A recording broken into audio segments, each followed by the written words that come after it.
আমি যে ঘটনাটি বলতে যাচ্ছি তা ঘটে 2016 সালে।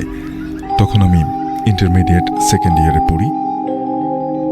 আমি যে ঘটনাটা বলছি সেটা আমার সাথেই ঘটেছে। ডিসেম্বর মাস, আমন ধান মাঠে। ধান কাটার পরে ধুধু মরুভূমির মতো মাঠ। মাঠের ধান চুরি হওয়ার ভয়ে আমি মাঠে যাই ধান পাহারা দেওয়ার জন্য। ধান বাধাই করে টোল বানিয়ে রেখেছে। আমার ধান ক্ষেত ছিল মাঠের মাঝখানে। ধান ক্ষেতের দুই পাশে ছিল দুটি পুকুর। আমি আমার জমির মাঝখানে টোল বানিয়েছি। রাত 9টার দিকে ধান পাহারা দেওয়ার জন্য যাই। সেদিন কাউকে পাইনি সাথে নিয়ে যাওয়ার জন্য, যার জন্য আমি একাই যাই ধান পাহারা দেওয়ার জন্য।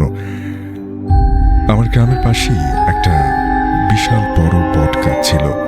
বট গাছটা অনেক পুরনো, আর ওই বট গাছের নিচ দিয়ে যেতে হবে আমাকে আমাদের ধানের জমিতে। অনেকের মুখেই ওই বট গাছ সম্পর্কে অনেক কথা শুনেছি। ধানের মাঠে যেতে ওই বট গাছের নিচে গেলাম। তখন একটা কালো বিড়াল হুট করে আমার পেছনে। আমি আর কিছু বললাম না। বিড়ালটাকে পেছনে পেছনে আসছে। আমি ধানের জমিতে গিয়ে পৌঁছে গেলাম। বিড়ালটাও আমার থেকে একটু দূরে আমার সাথেই আছে। আমি গিয়ে টোলের মুখে গিয়ে বসি, আর বিড়ালটাও আমার সামনেই বসে। বিড়াল আর আমার মাঝখানে ফাঁকা ছিল 1-1.5 ফিটের মতো। কিন্তু বিড়ালটাকে আমি তাড়াচ্ছি না, বিড়ালটাও কোথাও যাচ্ছে না। এমনকি আমার দিকে ইশারা করেও কিছু বলছে না, শুধু নির্লিপ্তভাবে আমার পিছু নিয়ে আছে। দেখে আমি আর টোলের ভেতরে ঢুকছি না, জানি না আসলে কি হচ্ছে। দেখতে দেখতে রাত 1টার মতো বাজে, আর তারপর শুরু হয় আসল কাহিনী। হঠাৎ করেই পুকুরের দিকে তাকিয়ে দেখলাম পুকুরের মধ্যে থেকে হাজার হাজার শিয়াল আসতে লাগলো। আমার টোলের দুই পাশ দিয়ে তারা যেতে লাগলো।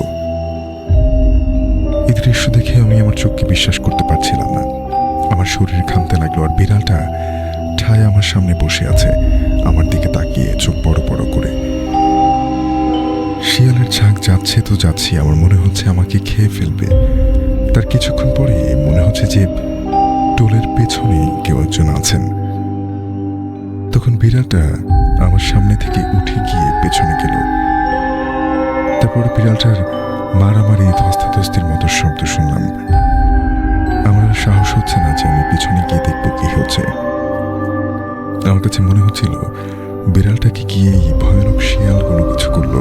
কিছুক্ষণ পরে বিড়ালটা আবার আমার সামনে এসে বসলো, আর আমার ধান ক্ষেতের কিছু দূরে আর একটা জমি ছিল, ওইখানেও ধান ছিল। আমার মনে হতে লাগলো ওই জমি থেকে কেউ ধান চুরি করছে। তখন পরিবেশ পুরোটা শান্ত, কিন্তু আমি উঠে দাঁড়াতে পারছি না। আর কিছুক্ষণ পর পর বিড়ালটা টোলের পেছনে যে যাচ্ছে আর কারোর সাথে যেন মারামারি করছে। এভাবেই চলল অনেক সময়। রাত 2টার দিকে আবার সেই শিয়ালের ঝাঁক ফিরে আসলো। মনে হচ্ছে কি তাদের ডাক, আর মনে হচ্ছে সবকিছু ভেঙে ফেলে আসছে।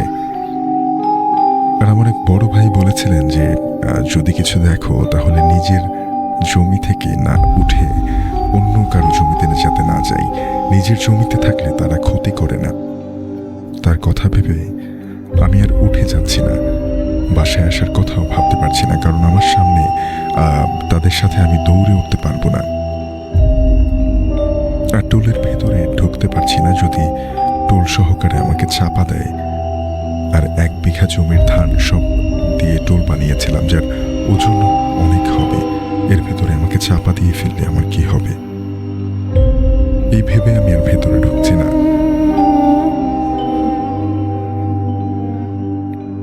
যাই হোক, আমি আর ওখান থেকে উঠছি না, এভাবেই বসে রইলাম।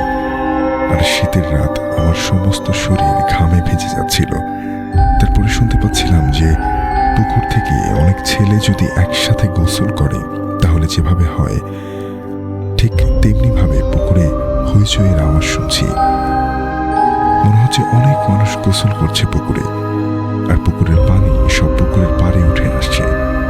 আর পুকুরের অন্য পাড়ে মনে হচ্ছে বাজার বসেছে, ওখানেও অনেক হইচই হচ্ছে। মুহূর্তেই মনে হলো পুরো জায়গাটা মানুষের কণ্ঠস্বরে গমগম করছে।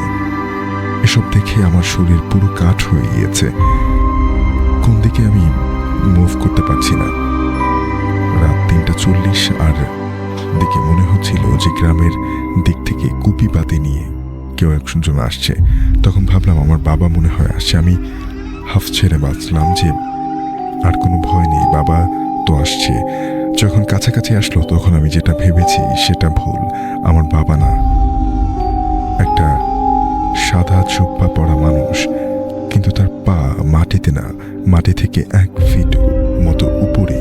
লোকটা আমার সামনে দিয়ে পুকুরের মাঝখানের উপর দিয়ে শূন্যের উপরে ভেসে আমার সামনে চলে গেল। তারপরে আমি ভাবলাম যে আল্লাহ যা করে, আমি টোলের ভেতরে ঢুকবো। কারণ প্রচণ্ড ভয় হচ্ছিল তখন আমার, হয়তোবা তাদের কোনো সমস্যা হচ্ছে বিধায়ী এইসব দেখাচ্ছে আমাকে। অর্থাৎ অশরীরী বা জিন, তিনি যেটা ভাবছিলেন তাদের কোনো সমস্যা হচ্ছিল বা ডিস্টার্ব হচ্ছিল, তাই বলে হয়তো আমাকে এরকমটা দেখাচ্ছে, এমনটাই ভেবেছিলেন তিনি। আমি টোলের ভেতরে ঢুকে গেলাম রাত 4টার দিকে, আর বিড়ালটা আমার টোলের গেটে বসে রইল। ঢুকে যে কখন আমাকে ঘুমে ধরেছে আমি বুঝতে পারিনি। সকালে আমার ঘুম ভাঙে আমার ছোট ভাইয়ের ডাকে। আমি লাফ দিয়ে উঠে দেখি আমার ভাই, আর আমি তাকেও তখন বিশ্বাস করতে পারছিলাম না। আসলে কি সে আমার ভাই না অন্য কেউ? তাকে উল্টাপাল্টা অনেক কিছু বললাম। তখন আমার ভাই বলছে, কি হয়েছে তোমার? আর সে বলছে যে সকাল হয়ে গেছে, উঠো, আম্মু পাঠালো আমাকে। তখন উঠে দেখি আসলেই সকাল হয়ে গেছে। আমি একটা গভীর ঘুম দিয়ে উঠলাম। পরে সামনে যে জমি থেকে ধান চুরি হচ্ছিল বলে আমার মনে হচ্ছিল, সেই জমিতে যাই এবং গিয়ে দেখি ধান যেমন ঠিক তেমনই আছে। পরে হুজুরকে বলি যে কি হয়েছিল আমার সাথে, আমি পুরো ঘটনা তাকে খুলে বললাম। তখন হুজুর আমাকে বলে যে ওই বিড়ালটাই হয়তো তোমাকে বাঁচিয়েছে, সে হয়তো বা ভালো কোনো জিন ছিল যার কারণে তুমি বেঁচে গেছো। তারপরে বললাম যে ধান চুরির বিষয়টা, তখন সে বলে তুমি যদি সেখান থেকে উঠে দাঁড়াতে এবং সেখানে যেতে, তাহলে তোমাকে সেখানে যাওয়ার আগেই মেরে ফেলতো বা কিছু একটা করতো। তারা আমাকে ওইখানে তুলে নিয়ে যাওয়ার জন্যই এসব করেছে, অর্থাৎ এসব দেখিয়েছে। আর শাফিন ভাই, বিড়ালটা এমনভাবে আমার সামনে ছিল, আমি উঠে তার সামনে থেকে যেতে পারবো না। হয়তোবা সে কারণেই আমার সামনে এমনভাবে বসেছিল বিড়ালটা যেন আমি না উঠি। আর শাফিন ভাই, ওই বট গাছে নাকি একজন পীর বা বুজুর্গ থাকেন, হয়তোবা সে আমাকে বাঁচিয়েছে। বাঁচার মালিক আল্লাহ, সে হয়তোবা উসিলা মাত্র। সেদিনের কথা আমি আজও ভুলতে পারি না ভাই। কি একটা দুর্বিষহ রাত ছিল। এই ঘটনা একেবারেই সত্য।